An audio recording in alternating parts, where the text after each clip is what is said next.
Good everybody, this is Emar Silversuit. Welcome to another edition of the Technical State of Georgia Athletics. We're going to recap Georgia State's big win over Georgia Southern on the gridiron this past weekend and other news and notes in the Sun Belt Conference. As always, to follow everything that we do, head to the mothership, the sportsinquirer.net, premier site for news and notes in the world of sports. You go to those sites, you'll also be able to see a lot of our exclusive interviews with various football players from Georgia State football. We've been able to speak with several players throughout the season, from Noel Reese to Malik Sumter this past week before the Georgia Southern victory, and many other players, Tucker Gregg, just a lot of players from the team over the past few weeks. Hopefully, we'll get someone over the next 24 to 48 hours. They are on a short week this week, playing Louisiana on Thursday. By the way, we are recording this on November 1st, and they have that match or contest against Louisiana on November 4th. So that might be a quick turnaround for me to try to get an interview with a player, but we're going to try our best. But make sure you go to the site and check the current stuff we have going on and our archives. You can also go to our social media platforms, Twitter, Instagram, and Facebook under the Sports Inquirer. And then finally, subscribe to us on YouTube, SoundCloud, Anchor, Spotify, Google Podcast, and Apple Podcast. You'll be able to go to those sites and be able to subscribe to us. That'd be appreciated. And also like us. And that's a great way to keep track of all that we have going on. So, as I mentioned earlier, Georgia State earned a big victory over their rival Georgia Southern, 21-14 on October 30th. The big play of the contest for the Panthers was a Jamyest Williams game-winning TD on the 23-yard TD run with 26 seconds left in regulation to secure the victory. So that victory was a third straight win for Georgia State, who improved to 4-4 overall on the season. More importantly, 3-1 in Sun Belt play. They do remain tied for first in the Sun Belt Eastern Division, and it was their second consecutive victory over Georgia Southern and improved their win-loss record against the Eagles to 5 wins and 3 losses in the series history. Here is Georgia State head coach Shawn Elliott on the win. Well, it was certainly a great win for our football program. And anytime you come to Statesboro, Georgia, play Georgia Southern, and you always know what it's going to be about. You know, it doesn't matter about records. This is a good place to play. I love coming down here. I love playing here at this stadium. I love playing that team, Georgia Southern, right across the field from us. And you know, we were really fortunate, because they, you know, in the first half we weren't moving the ball effectively there offensively, and you know, our defense was playing lights out. They had some yardage, but they only had 7 points, so we were within striking distance. And you know, we came into halftime, we didn't bellyache and complain. It was just, hey, let's go out there and do what we do, and get offensively on track, and then defensively continue doing what they were doing. And they did a nice job all night. I thought everything from our special teams to our offense to our defense, it was a great team win. Very proud of them. You know, those two drives right there at the end, us taking it down, I think, with a minute 38 or 36 to score, to take the lead, and then us holding them.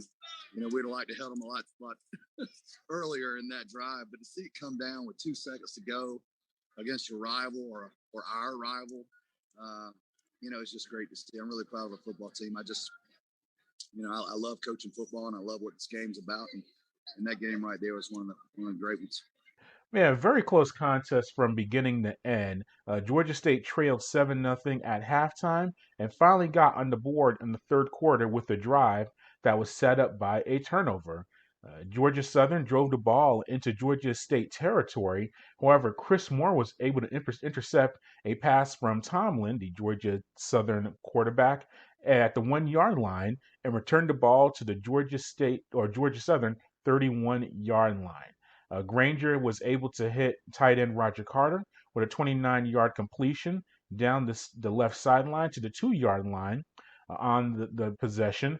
And Tucker Gregg was able to cap the drive off with a 1-yard TD run to tie the game at 7-all with 8 minutes left to play in the third quarter. Here is Coach Elliott on the turnovers and how crucial they were for the Panthers in the victory. And if we hadn't had the ball turned over, I mean, the fourth down stop, the interception. I mean, they did a marvelous job. This game is won and lost on turnovers. We all know that. The team that turns the ball over is the team that's typically going to lose. And they stepped up to the occasion. And time after time, we put them in a tough scenario there in the first half, our defense. And they just continue to rise to the occasion. There was no frustration, and they kept their head on straight and kept playing and playing and playing. And I thought it was a marvelous job. And turnovers is the name of the game. Yeah, and Georgia State was able to take a 14-7 lead into the fourth quarter on a second TD run by Tucker Gregg in the contest. But the Eagles were able to tie the game with 1:39 left in regulation on Logan Wright's 9-yard TD run. By the way, that loss dropped the Eagles to 2-6 overall on the season and 1-4 in Sun Belt play. After the kickoff, Williams was able to start the game-winning drive for Georgia State with a 12-yard run out to the Eagles' 39-yard line.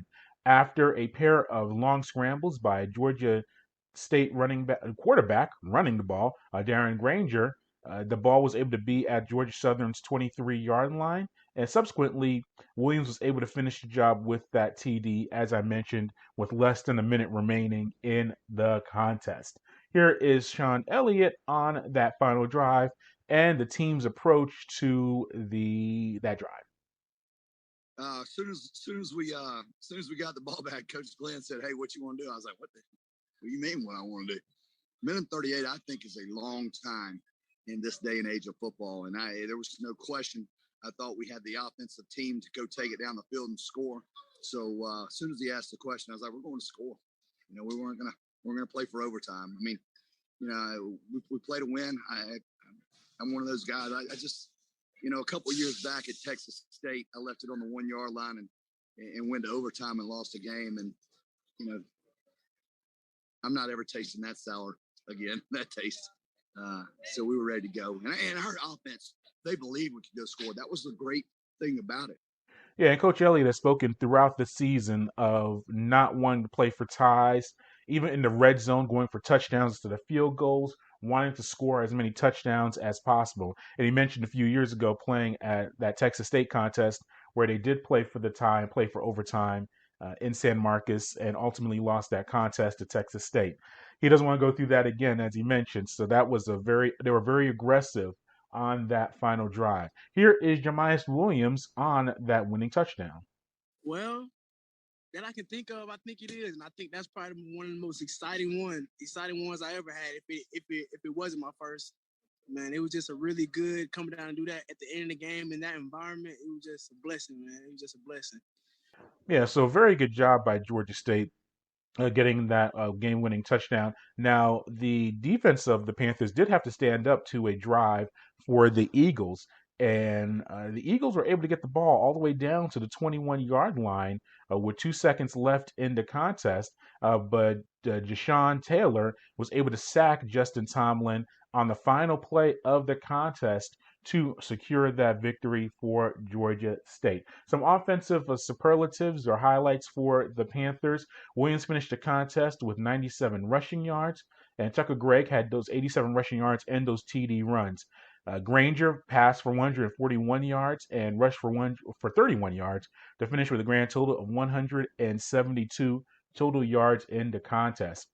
Big turnovers for the Panthers. As I mentioned, Moore had an interception in the deal. Blake Carroll also had an interception in the first half. So the Panthers have been, after the first beginning of the season, unable to get turnovers at all. They've had at least 2 turnovers in each of their last 3 contests. They won all 3 of those contests. So you put it together, more turnovers equal better chances for the Panthers to win the contest. So yeah, that was a very big win for Georgia State. And as I mentioned, they face Louisiana coming up on Thursday, November 4th. So let's look at the rest of the Sun Belt Conference and all the things that took place this past weekend. A big highlight, Appalachian State reached bowl eligibility for the 5th straight season, and Louisiana did stay undefeated in conference play. But let's start with Coastal Carolina. Remember, they had that loss last week on ESPN at Appalachian State, lost late in that contest. They were able to get back in the win column with a 35-28 victory over Troy on Thursday night at home. Third straight victory on a one-possession contest for the Chanticleers. With the ball on the own 31-yard line late in the fourth quarter, the Chanticleers executed a fake punt. So that was by C.J. Brewer. He was able to retrieve the snap, rushed it for 12 yards, and that secured the victory for the Chanticleers very late in the contest. Two players set program records in that contest for at least another team had two players set a record. But senior wide receiver Javon Healy, he had his program record 10th career 100 receiving yard performance. He had 116 yards and a TD. Shamari Jones had 95 rushing yards and a pair of touchdowns run for the Chanticleers in the victory. As I mentioned, Louisiana is undefeated still in conference play. They shut out Texas State 45-0. And this was the one where another record-setting performance by Levi Lewis, the quarterback for the Raging Cajuns. 228 passing yards and 3 touchdowns. He surpassed Jake Delhomme. Remember Jake Delhomme from the Panthers, leading the Carolina Panthers in the NFL, leading them to a Super Bowl appearance years ago. Well, he is now second on the all-time passing touchdowns list for the Raging Cajuns because Levi Lewis is now the main man on that list. And with that victory, Louisiana improved to 15-0 against Sunbelt Western Division opponents under head coach Billy Napier. So that's a big matchup coming up this Thursday, November 4th, between Georgia State and Louisiana, both teams looking to win their respective divisions in the Sun Belt Conference. Appalachian State had a big victory over Louisiana Monroe, 59-28, secured bowl eligibility with that victory. And this is a team that had two players set program records. Well, first of all, Trey Cobb, big performance for him for the Mountaineers defense. Had a game-high 12 tackles, recovered a fumble, intercepted the ball, and actually created a turnover on downs with a fourth down stop. So he was all over the place for the Mountaineers defense. Thomas Hennigan, he set the record for career reception yards. But actually, no, he set the career receptions record. Okay. So Hennigan now has 212 receptions in his career. So that's an all-time record for the App State program. And Mountaineers kicker Chandler Stanton. Remember, he had the game winner last week against Coastal Carolina. It secured a victory over the Chanticleers. Well, he now has the career record for field goals for the Mountaineers program at 56. So that's a big victory for the Chanticleers, who are right there tied with Georgia State and Coastal atop of the Sun Belt Eastern Conference standing or Eastern Division standings. South Alabama was able to earn a 31-13 victory over Texas State. South Alabama jumped out to a 28-0 lead. Often stalled a little bit for the rest of the contest, but they got such a big lead, were able to secure the victory. Jake Bentley making his case for maybe the best quarterback in the conference. Another big day for him. 251 passing yards, 4 TD passes. Also a big day from Terrion Avery, the junior running back for the Jaguars. He had his first career touchdown reception and also has first career 100 rushing effort for the Jaguars in the victory. I guess a highlight for Arkansas State, Alan Lamar had a 100-yard kickoff return for a touchdown. So that's the second kickoff return for a TD of the season. So South Alabama is also another team that is looking to be in contention for the Western Division title if Louisiana slips up and loses a contest.